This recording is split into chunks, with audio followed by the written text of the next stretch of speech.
Hello guys, তো আজকে টুসু পায়েলকে নিয়ে একটা নতুন গেম খেলবে ওরা। আমি বাস এখানে দাঁড়িয়ে থাকবো। বল আগে গেমটা কিরকম হবে? আজকে আমরা করবো ওয়াটার চ্যালেঞ্জ। এখানে আমি 4টা মুখা জল নিয়ে নিয়েছি আর এখানে 3টা গ্লাসে জল নিয়ে নিয়েছে, কিন্তু ওর গ্লাস আমি ধরতে পারবো না, আমার মুখাও ধরতে পারবে না। তো এখানে একটা করে নিতে হবে। দেখি কে জিতে। Ready start. হ্যাঁ,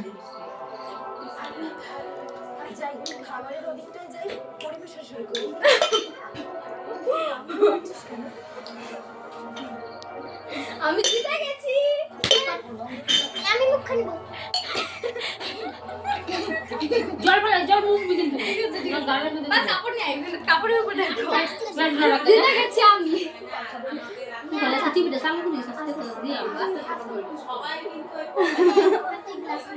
নে এখন টাটা বাই বাই করে দে। ওটা নিয়ে আয়। বাই বাই করে দে। Bye bye guys. তো আজকে আমি জিতেছি, দেখি পরে কে জিতে।